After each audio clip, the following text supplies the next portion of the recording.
விஜய் பாட்டி கிட்ட கேட்ட கேள்விக்கு பாட்டி கொஞ்சம் கூட மனசாட்சியே இல்லாம, நான் இது எதையுமே தப்புன்னு நினைச்சு பண்ணல, உனக்கு நல்லதுன்னு நினைச்சுதான் பண்ணேன். ஏன் இப்ப கூட கண்டிப்பா நீ என்கிட்ட எவ்வளோ பேசினாலும் அவளை உன்னோட மனைவியா நான் ஏத்துக்கவே மாட்டேன். இந்த மருமகளாகவும் இந்த வீட்டுக்குள்ள அனுமதிக்கவே மாட்டேன். ஏன்னா அவ வந்தா இந்த வீட்டோட நிம்மதியா போயிடும். அது உனக்கு இப்ப புரியல, ஆனா போக போக புரிஞ்சுப்ப. அதனால நான் இதுக்கு முன்னாடி சொன்னது எல்லாத்தையுமே கேட்ட மாதிரி இதையும் கேளுடா, அவளை விட்டு தள்ளுன்னு சொல்ல. ஆனா விஜயும், பாட்டி ஏன் பாட்டி புரிஞ்சுக்கவே மாட்டேங்கிறீங்க? என்னால காவேரி இல்லாம வாழவே முடியாது தாத்தா. நீங்களாவது இவங்களுக்கு எடுத்து சொல்லுங்களேன். உண்மையாவே எனக்கு காவேரி எவ்வளோ முக்கியமானவன்னு உங்களுக்கு நல்லா தெரியும்லன்னு சொல்ல. உடனே தாத்தாவும் கல்யாணி அப்படின்னு சொல்ல. ஆனா கல்யாணியும், இங்க பாருங்க, நீங்க என்ன சொன்னாலும் என் முடிவு மாறப்போறது கிடையாது. இவனுக்கு வேணா இந்த குடும்பம் முக்கியம் இல்ல, இந்த சொத்து பணம் முக்கியம் இல்ல, அப்பதான் முக்கியம்னு நினைக்கலாம். ஆனா என்னால் அப்படி நினைக்க முடியாது. இந்த ஒட்டுமொத்த சொத்துக்கும் இவன் தான் வாரிசு. அதை கொஞ்சம் கூட பொறுப்பாக பார்த்துக்காம ஒரு பொண்ணு பின்னாடி இப்படி சுற்றிட்டு இருக்கிறது எனக்கு இன்னும் அவ்வளோ சரியாக தோணலைங்க. அதனால தான் நான் எடுத்த இந்த முடிவு சரின்னு நான் கடைசி வரைக்கும் உறுதியாக நிற்க தான் போகிறேன்னு சொல்ல. இதை கேட்டுட்டு, இங்கே பாரு, என்ன இருந்தாலும் இவன் சந்தோஷமாக இருந்தாதான் இந்த சொத்தையே இவனால் அனுபவிக்க முடியும். இவனோட சந்தோஷம் அந்த பொண்ணுக்கிட்ட தான் இருக்குது. அதனால் தயவு செஞ்சு நீ தேவையில்லாதவங்க சொன்னதை கேட்டுட்டு இப்படியெல்லாம் பேசாதன்னு சொல்ல. உடனே ராதாவும், என்னப்பா நான் சொல்லி தான் அம்மா இப்படியெல்லாம் பண்ணுறாங்கன்னு நீங்கள் நினைக்கிறீங்களா என்ன? விஜய் உடனே, அப்படி இல்லைன்னு மட்டும் சொல்லாதீங்க, ஏன்னா அதை எங்களால் நம்ப முடியாது. ஏன், இப்போது காவேரி என்னோட லைஃப்லேருந்து ஒட்டுமொத்தமாக போயிடுவான்ற நம்பிக்கையில் தானே மறுபடியும் கூண்டோட வீட்டுக்குள்ளே வரலான்னு நினச்சி இப்படி உங்கள் புருஷனையும் உள்ளே கூட்டிகிட்டு வர ட்ரை பண்ணிக்கிட்டு இருக்கீங்க. அது என்ன எனக்கு தெரியாதுன்னு நினச்சிக்கிட்டு இருக்கீங்களா? இங்கே பாருங்கள், நீங்கள் தலைகீழாக நின்னாலும் இந்த ஆள் மறுபடியும் இந்த வீட்டுக்குள்ளே வரவே முடியாது.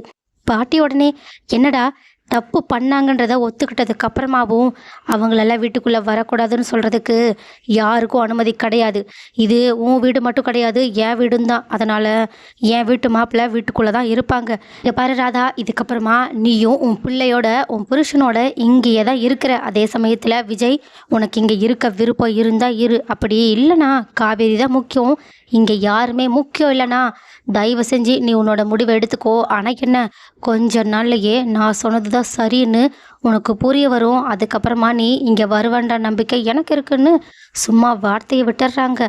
இதை கேட்டுட்டு தாத்தாவும், கல்யாணி நீ என்ன பேச்சு பேசிக்கிட்டு இருக்க, வாயை மூடுன்னு சொல்ல. ஆனால் விஜயும், இல்லை தாத்தா, பாட்டி சொன்னதுக்காக ஒன்றும் நான் இந்த முடிவெடுக்கலை. ஏன்னா கண்டிப்பாக பாட்டி பேசுறதை வச்சு பார்த்தா என் பொண்டாட்டியை இந்த வீட்டுக்குள்ளே அனுமதிக்கவே மாட்டாங்க. ஏன் அவளை அவங்களோட மருமகளாகவும் ஏற்றுக்க மாட்டாங்க. அதனால் என்னாலையும் காவேரியெல்லாம் பிரிஞ்சு இருக்க முடியாது. பாட்டி சொன்னது கரெக்டு தான். எனக்கு காவேரி தான் முக்கியம். அவளுக்காக நான் எல்லாத்தையும் விட்டுட்டு போக தயாராக தான் இருக்கேன். அதனால் எனக்கு இந்த சொத்து முக்கியம் இல்லை, வேற யாரும் முக்கியம் இல்லைன்னு அப்படியே வெறும் கையோட வீட்டை விட்டு வெளியே கிளம்பி போக பார்க்க, இதை பார்த்துட்டு பாட்டியே ஷாக் ஆகி, விஜய், நான் ஏதோ அவசரப்பட்டு ஒரு வார்த்தையை விட்டுட்டேன், அதுக்காகலாம் நீ இப்படி வீட்டை விட்டு போகிறது சரிப்பட்டு வராது, தயவு செஞ்சு உள்ளவா. இல்லை பாட்டி, இல்லை, கண்டிப்பாக உங்களோட மனசு மாறுற வரைக்கும், என் பொண்டாட்டியை நீங்கள் ஏற்றுக்கிற வரைக்கும் நான் வீட்டுக்குள்ளே வரவே மாட்டேன்னு சொல்லிட்டு அவங்க அங்கேருந்து கண் கலங்கி அழுதுகிட்டே கிளம்பி போக, இதை பார்த்துட்டு சித்தியும் ஒரு நிமிஷம் ஷாக் தான் ஆகுறாங்க. ஆனால் அவங்களோட ஹஸ்பண்ட் ஆனது ரொம்பவே சந்தோஷமா, நல்ல வேலை இவன் வீட்டை விட்டு போயிட்டான், இதுக்கப்புறமா இந்த சொத்து பற்றி எல்லாம் நமக்கும் நம்ம பையனுக்கும் தான். கொஞ்ச நாளில் இந்த கிழவனையும் கிளவியையும் மேலே அனுப்பி வச்சுட்டு அதுக்கப்புறமா ஒட்டு மொத்தமாக இதை வளைச்சி போட்டுடலான்னு சொல்லிட்டு ஒரு கேவலமான பிளானை போட்டுக்கிட்டு இருக்காங்க. ஆனால் இதை பார்த்தா தாத்தாவும் மனசு உடைஞ்சு போய், கல்யாணிக்கிட்டேன், உன்னால இப்போ நான் கடைசி காலத்தில் தனி மரமாக நிற்க போகிறேன், அது மட்டும் எனக்கு நல்லா புரிஞ்சிருச்சுன்னு சொல்லிட்டு இதை மாற்ற உன்னால் மட்டும்தான் முடியும்னு சொல்லிட்டு அங்கேருந்து சோகமாக கிளம்பி போகிறாங்க. இதை பார்த்துட்டு பாட்டியும் கண் கலங்கி அழவே ஆரம்பிச்சிடுறாங்க. அதுவும் என் பேரனுக்கு நல்லதுன்னு நினச்சி தானே நான் இதை பண்ணேன், ஆனால் அவனே என்னை புரிஞ்சுக்கலையேன்னு சொல்ல. ஆனால் சித்தியோ, இங்கே பாருங்கம்மா, அவன் பேசிட்டு போனது ஒன்றும் அவன் மனசில் இருந்தது கிடையாது, எல்லாம் அந்த காவேரியும் அவளோட குடும்பமும் இவனோட மனசில் புகுத்துனது. அதனால தான் அவன் இங்கே வந்து உங்களை தப்பாக பேசிட்டு போயிருக்கானே தவிர மற்றபடி அவன்லாம் உங்களை கண்டிப்பாக வெறுக்கவே மாட்டாமா. நான் அடிச்சு சொல்றேன். இதுக்கு பின்னாடி கண்டிப்பா காவேரி அவங்களோட குடும்பமும் தான் இருக்காங்க. அது உங்களுக்கு இன்னுமாமா புரியலன்னு கேட்க, அதே மாதிரி அவங்களோட சித்தப்பாவும், அதாவது விஜயோட சித்தப்பாவும், ஆமா நீங்க எதுக்கும் கவலைப்படாதீங்க. எல்லாத்தையுமே அவங்க சொத்துக்காக தானே பண்றாங்க. நீங்க ஒருவேளை விஜய் பேர்ல எந்த சொத்தையும் எழுதி வைக்க மாட்டேன். அவன் இங்க வந்து காவேரிக்கு டிவோர்ஸ் குடுத்தா மட்டும்தான் அவனுக்கு சொத்து கிடைக்கும்னு ஏதாவது ஒரு உயில எழுதி வைங்க. அவ்வளோதான். அந்த குடும்பம் விஜயால தனக்கு எந்த பிரயோஜனமும் இல்லைன்னு சொல்லிட்டு அப்படியே விஜய கை கழுவி விட்டுருவாங்க. அதனால விஜய எப்படி அவங்க கிட்ட இந்த பிரிச்சு கூட்டிட்டு வரணும்னு நீங்க யோசிச்சீங்கன்னா, இது ஒண்ணுதான் வழி இருக்குன்னு சொல்லிட்டு, சொத்தை எப்படியாவது இவங்க உயிரோட இருக்கும்போதே இல்லைனாலும், இவங்களுக்கு நம்ம மேல நம்பிக்கை இருக்கும்போதாவது எழுதி வாங்கிடணுன்ற பிளானோட பேசிக்கிட்டு இருக்காங்க. இத பார்த்துட்டு பாட்டியுமே அவங்க பேச்ச கேட்டுட்டு, சரி இதுதான் முடிவுன்னா நான் இத பண்ண தயாரா இருக்கேன். அவங்க ஒத்துக்கலனாலும் என் மேல தானே பாதி சொத்து இருக்கு. நான் அத வச்சு இந்த விஷயத்த முடிச்சுக்கிறேன்னு சொல்லிட்டு, அவங்க உடனடியா எத பத்தியுமே யோசிக்காம காவேரி மேலயும் அவங்களோட குடும்பத்து மேலயும் இருக்க கோவத்தால வக்கீலையே கூப்பிட்டுறாங்க. ஆனா இந்த பக்கம் இது தெரியாத விஜயும் ரொம்பவே சோகத்தோட காவேரியோட வீட்டுக்கு போகலாமா வேண்டாமான்னு யோசிச்சுக்கிட்டே அவங்களோட வீட்டு வாசல்லையே நின்றுக்கிட்டு இருக்க. அப்ப அங்க வந்த மாமியும், என்னடா தம்பி என்ன மறுபடியும் அவங்க உங்ககிட்ட பிரச்சனை பண்ணிட்டு உன்னை வெளியே அனுப்பி விட்டுட்டாங்களா என்ன? இவங்களுக்கெல்லாம் வேற வேலையே கிடையாது. உன்னோட உண்மையான அன்பை இவங்கெல்லாம் புரிஞ்சுக்கவே மாட்டேங்கிறாங்கல்ல. அப்புறம் எதுக்காகடா நீ இங்க வந்து பிரச்சனை பண்ணிக்கிட்டு இருக்க? போ, போய் உன்னோட வாழ்க்கைய உன் பாட்டி தாத்தா கூட நிம்மதியா போய் வாழ வேண்டியது தானே. இல்ல, இவங்க மேல எந்த தப்பும் கிடையாது. நீங்க தேவையில்லாம அவங்கள தப்பா பேசாதீங்க. அவங்க அவங்களோட சூழ்நிலையால தான் எங்கிட்ட இப்படி நடந்துக்கிறாங்களே தவிர, மற்றபடி அவங்களுக்கும் நானும் காவேரி ஒண்ணா சேர்ந்து வாழ்றதுல தான் விருப்பம் இருக்கு. அது அவங்களே என்கிட்ட சொல்லிட்டாங்கன்னு சொல்ல, இதை கேட்டுட்டு ஷாக் ஆன மாமியும், என்னடா தம்பி உண்மையை தான் சொல்றியா? இது என்னால நம்பவே முடியலையே. சரி, அப்படியே அவங்க நீயும் காவேரியும் சேர்ந்து வாழ்றதுல எந்த பிரச்சனையும் இல்லைன்னு சொன்னாங்கன்னா போக வேண்டியது தானே, போய் சேர்ந்து வாழ வேண்டியது தானே. போ, உன்னோட பொண்டாட்டியை கூட்டிட்டு உன் வீட்டுக்கு போன்னு சொல்ல. ஆனா விஜயும், அதுதான் இப்ப முடியாது. இப்போ என்னதான் காவேரியோட வீட்டு பிரச்சனை முடிஞ்சாலும் என் வீட்டில் புது பிரச்சனை ஆரம்பிச்சிருச்சு. அவங்களுக்கு இது சுத்தமாக பிடிக்கல. எதுடா சுத்தமாக பிடிக்கல? நீயும் காவேரியும் சேர்ந்து வாழ்றதா?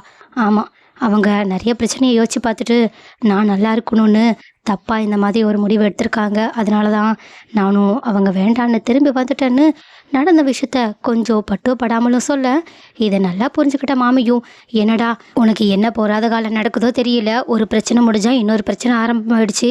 ச்சே, பார்ப்போம். முதல்ல போய் காவேரிக்கிட்டேயும் அவங்களோட வீட்டாளுங்ககிட்டயும் நடந்ததை சொல்லுடா. அவங்க கண்டிப்பாக உன்னை புரிஞ்சுப்பாங்கன்னு நீ தானே யோசிக்கிற. போ, இப்போவே போய் சொல்லுன்னு சொல்ல. இல்லை, என்னால் அவங்களுக்கு எதுக்கு கஷ்டம் தான், நான் இங்கே ஒதுங்கி நின்றுக்கிட்டு இருக்கேன்.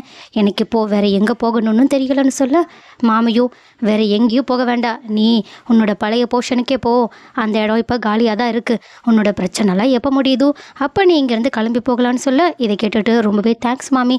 ஆனால் உங்ககிட்ட எனக்கு இப்போ கொடுக்க பணம் இல்லையே. ஏன்னா நான் வீட்டிலேருந்து வரும்போது எனக்கு எதுவுமே வேண்டான்னு வெறும் கையோடு தான் வந்தேன்னு சொல்ல, மாமியோ, என்னடா தம்பி பணத்துக்காக நினச்சி நான் உன்னை இங்கே தங்க வைப்பேனா?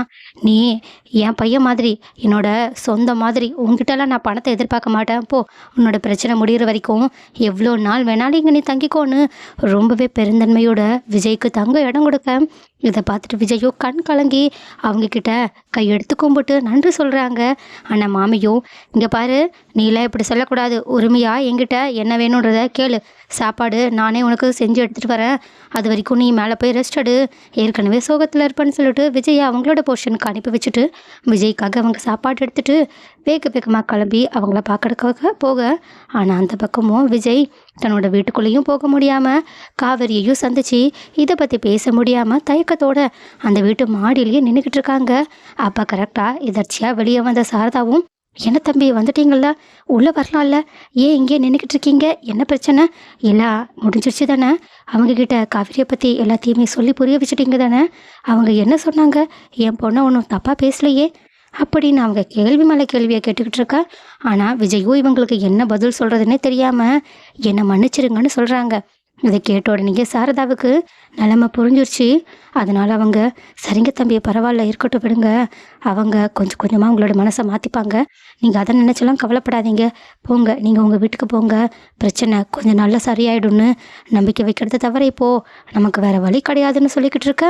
ஆனால் அங்கே மாமியும் பிரச்சனை ஏற்கனவே தலைக்கு மீறி போயிடுச்சு. இதுக்கு மேலே அவ்வளோ பெரிய பிரச்சனை வர ஒன்றும் வாய்ப்பு கிடையாது. ஏன்னா தம்பி காவிரிக்காக அவங்களோட வீடு வேண்டாம் சொத்து வேண்டான்னு உதறி தள்ளிட்டு வந்துடுச்சு. அதுவும் இப்போது தங்க இடம் இல்லாமல் கையில் ஒரு பைசா கூட இல்லாமல் இப்படி தவிச்சு போய் நின்றுக்கிட்டு இருக்குன்னு சொல்லிட்டு, தம்பி போங்க உள்ளே போய் உட்காருங்க, உங்களுக்கு சாப்பாடு எடுத்துகிட்டு வந்திருக்கேன் வந்து சாப்பிடுங்கன்னு சொல்ல, இதை கேட்டுட்டு ஷாக்கான சாரதாவும் விஜய்கிட்ட, இவங்க சொல்கிறது உண்மைதானா? நிஜமாவே நீங்கள் காவேரி தான் முக்கியம்னு சொல்லிட்டு எதுவுமே வேண்டான்னு வந்துட்டீங்களா என்னன்னு கேட்க, விஜயும் ஆமாம் நான் செஞ்சது முட்டாள்தனமாக இருக்கலாம், ஆனால் காவேரியோட மதிப்புக்கு முன்னாடி எனக்கு பணம்லாம் பெரிய விஷயமா தெரியல. என் பாட்டியை பேசுகிறத வச்சு பார்த்தா கண்டிப்பாக அவங்க காவேரியை ஏற்றுக்கிற மாதிரியே தெரியல. அவங்கள பொறுத்த வரைக்கும் காவேரி பணத்துக்காக தான் என் கூட இருக்கான்னு நினைக்கிறாங்க. ஆனால் அவங்களுக்கு நான் பணத்துக்காக காவேரி என் கூட இல்லை, என் மேலே இருக்க காதலுக்காக தான் இருக்காங்கன்றத நிரூபித்து காட்டணுன்றதுக்காக தான் உங்களோட பணமும் வேண்டாம் காசு வேண்டாம் சொத்து வேண்டான்னு வெறும் கையோடு வெளியே வந்துட்டேன். ஆனால் தயவு செஞ்சு என்னை மன்னிச்சிருங்க. இப்போதைக்கு என்கிட்ட எந்த பணமும் இல்லைனாலும் என் பொண்டாட்டியை காப்பாற்றுறதுக்கு என்னால் என்ன பண்ண முடியுமோ அதை நான் கண்டிப்பாக பண்ணுவேன். கூடி சீக்கிரம் ஏதாவது ஒரு வேலைக்கு போயிட்டு அந்த பணம் மூலயமா காவேரியையும் என்னோட குழந்தையையும் நான் பார்த்துப்பேன்னு சொல்ல, இதை கேட்டுட்டு ஷாக்கான மாமியும், என்ன காவேரி இப்போ கர்ப்பமாக இருக்காளா? ஏண்டா பிள்ளைத்தாச்சி பிள்ளைய வச்சுக்கிட்டு தாண்டா இப்படி வீட்டை விட்டு வெறுங்கையோட வெளியே வந்த? இப்போ நீ என்னடா பண்ணுவ பழப்புக்கு? இல்லை, எனக்கு நம்பிக்கை இருக்குது, என் பொண்டாட்டி மேலே எனக்கு நம்பிக்கை இருக்குது. நாங்கள் 2 பேரும் சேர்ந்து உழைச்சி கண்டிப்பாக முன்னுக்கு வருவோம்.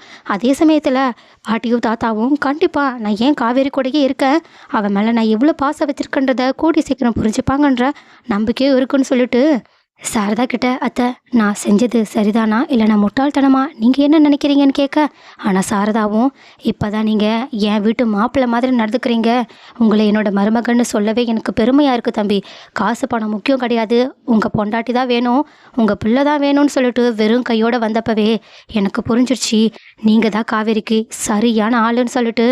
நீங்கள் ஏன் அங்கெல்லாம் கெஸ்ட்டு மாதிரி தங்கியிருக்கணும், வாங்க நம்ம வீட்டுக்குள்ளே வாங்க, நீங்கள் இதுக்கப்புறமா என் மாப்பிள்ளைய நான் ராஜா மாதிரி பார்த்துப்பேன்னு சொல்லிட்டு மாமிக்கிட்ட, நீங்கள் எடுத்துகிட்டு வந்த சாப்பாடை இந்த ஒரு நேரம் மட்டும் தம்பி சாப்பிட்டோம், அதுக்கப்புறமா நான் ராஜ விருந்தே தரேன்னு சொல்லிட்டு விஜயை செம்ம மரியாதையோட வீட்டுக்குள்ளே அழைச்சிட்டு வராங்க. இதை பார்த்துட்டு மாமியும், இதுக்கு முன்னாடியே இதை பண்ணியிருந்தா இவ்வளோ பிரச்சனை வந்திருக்குமா? தேவையில்லாமல் கடைசி நேரத்தில் இப்போது இந்த தம்பியை புரிஞ்சுக்கிட்டு என்ன தான் பிரயோஜனமோ? சரி போங்க, இப்போ எதை புரிஞ்சுக்கிட்டாங்களேன்னு நம்ம கொஞ்சம் சந்தோஷப்பட வேண்டியதான்னு சொல்லிட்டு அவங்க அங்கேருந்து சாப்பாடை கொடுத்துட்டு கிளம்பி கீழே போயிடுறாங்க. அது மட்டும் இல்லாமல் காவேரி புள்ளத்தாச்சியாக இருக்கான்னு தெரியாமலேயே நம்ம அவளை அவ்வளோ திட்டமேன்னு சொல்லிட்டு அவங்களுமே இப்போ கொஞ்சம் வருத்தப்பட தான் ஆரம்பிக்கிறாங்க.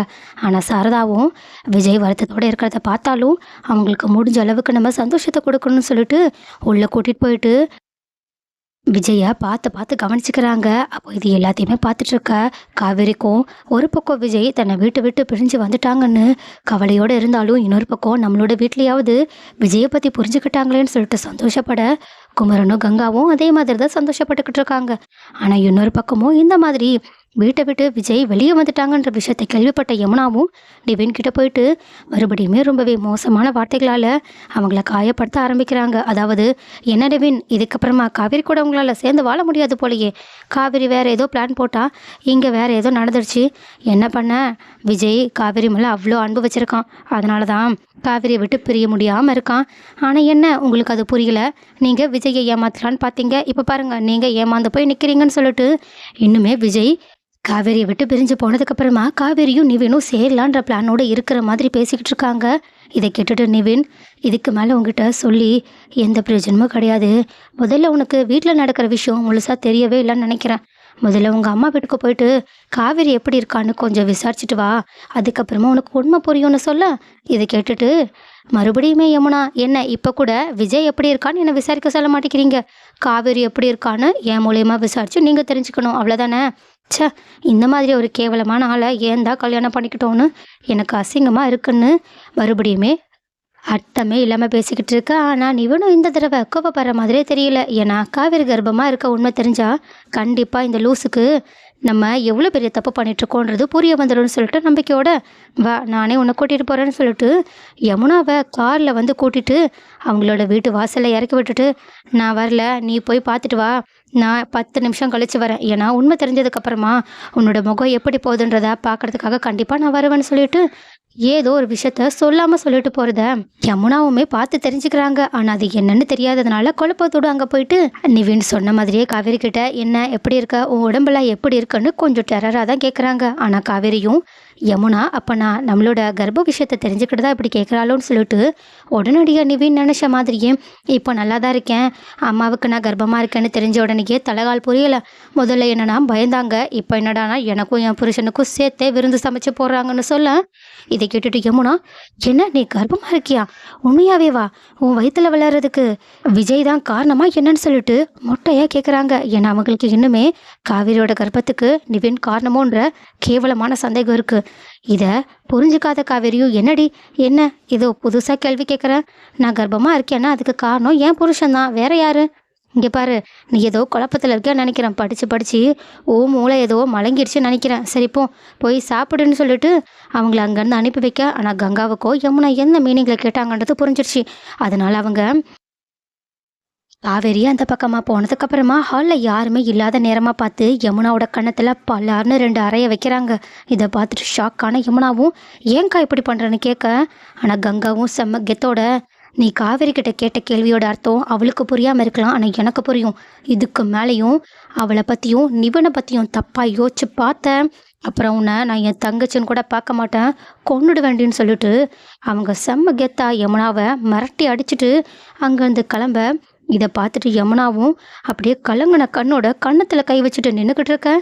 ஆனால் கரெக்டாக இந்த விஷயத்த நிவின் நேரடியாகவே பார்த்துட்டு செம்ம கிண்டலோட யமுனா கிட்ட நல்ல வேலை, நான் பண்ணணும்னு நினச்சதை உன் அக்காவே பண்ணிட்டாங்க, சரி உனக்கெல்லாம் இது தேவைதான், இன்னும் கொஞ்சம் நிறையவே வாங்க வேண்டியது இருக்குண்ணா, இங்கே இருந்து பொறுமையாக வாங்கிட்டு வான்னு சொல்லிட்டு அவங்க அங்கேருந்து சும்மா விஜயையும் காவேரியும் பார்த்து பேசிட்டு கிளம்பி போக. இதை பார்த்துட்டு யமுனாவும் ச்சே, அப்போ நிவின் இதுக்காக தான் நம்ம மேலே இவ்வளோ கோவமாக இருந்தாங்களா, நம்மளும் எவ்வளோ அசிங்கமாக இவங்க 2 பேரையுமே பற்றி யோசிச்சிட்டோன்னு சொல்லிட்டு இப்போ தான் அவங்க கொஞ்சம் கொஞ்சமாக காவேரிக்கும் நிவினுக்கும் நடுவில் எதுவுமே இருக்க வாய்ப்பு இல்லைன்னு யோசிக்க ஆரம்பிக்கிறாங்க.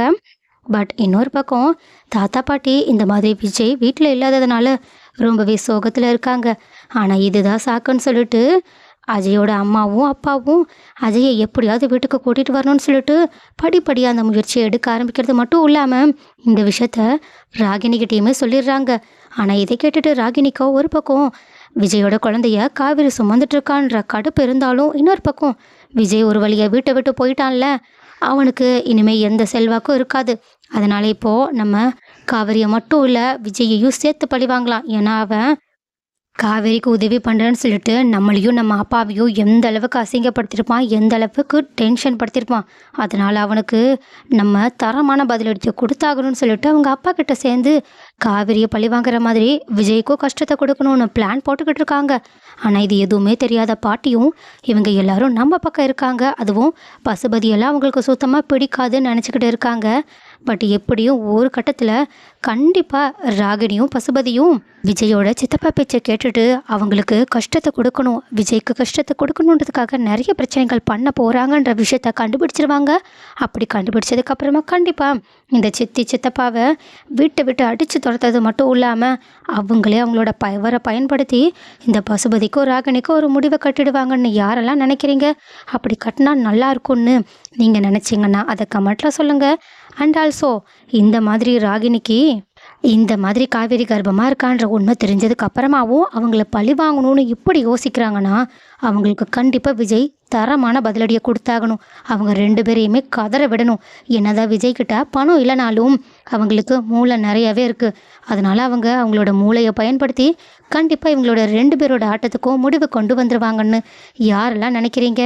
அண்ட் ஆல்சோ விஜய் பண்ணுற காரியத்தால் இப்போது ராகினியும் சரி பசுபதியும் சரி கதறி அழுது தெரிச்சு ஓட போகிறாங்கன்னு நீங்கள் நினச்சிங்கன்னா அதை கமெண்ட்டில் சொல்லுங்கள். அண்ட் ஆல்சோ அது கூடிய சீக்கிரம் நடக்க வாய்ப்பு இருக்குன்னு நம்மளும் நினைப்போம்.